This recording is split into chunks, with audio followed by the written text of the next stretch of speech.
Kerala Congress Jacob വാർഡിന് 13 കമ്മിറ്റിയുടെ നേതൃത്വത്തിൽ Manjeri new vision കണ്ണാശുപത്രിയുമായി സഹകരിച്ച് സൗജന്യ നേത്ര തിമിര നിർണയ ക്യാമ്പ് നടത്തി.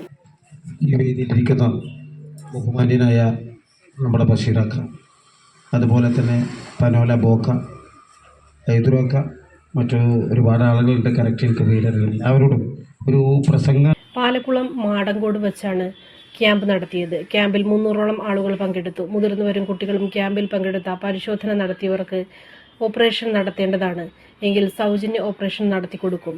രാവിലെ 10 മണിക്ക് തുടങ്ങിയ ക്യാമ്പ് വൈകുന്നേരം 4 മണി വരെ വിശദമായ പരിശോധിക്കേണ്ടവരെ ക്യാമ്പിൽ നിന്ന് പരിശോധിച്ച് തുടർ പരിശോധനയ്ക്ക് ഹോസ്പിറ്റലിൽ കൊണ്ടുപോയി പരിശോധന നടത്തി. ഷംസുദ്ദീൻ തടപ്പറമ്പ് സ്വാഗതം പറഞ്ഞു. പനോല അബൂബക്കർ ഉദ്ഘാടനം ചെയ്തു. കേരള കോൺഗ്രസ് ജേക്കബ് മലപ്പുറം ജില്ലാ സെക്രട്ടറി അക്ബർ മീനായി, മാടൻകോട് മഹിളാ വിഭാഗം ജില്ലാ സെക്രട്ടറി ജാസ്മിൻ, കേരള കോൺഗ്രസ് ജേക്കബ് നേതാക്കന്മാരായ ബിനോയ് പയ്യനാട്, നാസർ പുല്ലാര, സുരേഷ് മാടങ്കോട്, വാർഡിലെ പൊതുപ്രവർത്തകരായ ബഷീർ ചാലിക്കൽ, അബ്ദുറഹ്മാൻ എന്നിവർ സംസാരിച്ചു. നമ്മുടെ സംതൃപ്തിയേക്കാൾ വിലപ്പെട്ടതാണ് നമുക്ക് വേണ്ടപ്പെട്ടവരുടെ സന്തോഷം. പരിശുദ്ധമായവ ഹൃദയപൂർവ്വം സമ്മാനിക്കുമ്പോൾ നമ്മുടെ സന്തോഷവും ഇരട്ടിയാകും. Dubai Golden Diamonds, pride of generations. India, Oman, Bahrain.